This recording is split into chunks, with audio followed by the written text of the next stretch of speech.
একজন খামারির জন্য তার পরিকল্পনাটা কীরকম হবে আজকে এক ভিডিওতে আমি সব কিছুর প্রকাশ করব ইনশাল্লাহ। প্রিয় দর্শক, আমরা যখন নতুন একটা কাজ শুরু করি যেটার বিষয়ে পূর্ণ একটা অভিজ্ঞতা থাকে না, আসলে এটা এইভাবে হবে না ওইভাবে, কোনটা করা আমার জন্য ভালো, তখন আমরা একটা দ্বিধাদ্বন্দ্বের মধ্যে থাকি। আমরা যখন একটা হাঁস খামার করব তখন এখন ভিডিওর মধ্যে আমি ঠিক যেই কথাগুলো বলবো আপনি সেট করার সময় ঠিক এই বিষয়গুলো মাথার মধ্যে রাখবেন, তাহলে আপনার সেট করা পুরোটাই একটা প্রফিটেবল একটা পরিবেশের মধ্যে যাবে। যেরকম প্রিয় দর্শক, একটা পানির চ্যানেল করবেন, ঠিক একটা পানির চ্যানেল করবেন এরকম। আমারটা হাঁস কোয়ান্টিটি অনুযায়ী আমার চ্যানেলটা এরকম করা হয়েছে, এবং কি আপনাদের যদি হাঁস আরও বেশি থাকে তাহলে আপনার এই চ্যানেলটা বর্তমানে ফার যেরকম আছে প্রস্থটা আপনার আরেকটু বাড়িয়ে নেবেন, ঠিক লম্বালম্বি এরকম করবেন। এবং কি এই চ্যানেলটা হবে অবশ্যই এক সাইডে চ্যানেলটা হবে, এবং একবারে লাস্ট প্রান্তটা অবশ্যই খাড়া থাকবে, যাতে ওই সাইডে হাঁস না উঠতে পারে এবং ওই সাইড দিয়ে পানি ধরে, এবং যে সাইড দিয়ে হাঁসগুলো উঠবে এই ভিতরের সাইড, এই সাইডটা যেন অবশ্যই স্মুথ থাকে।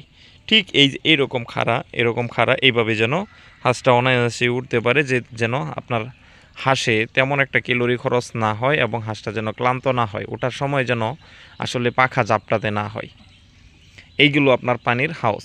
তারপরে আসি আপনার পানিটা অবশ্যই পিওর মোটরের পানিটা দিলে সবচেয়ে ভালো হয়।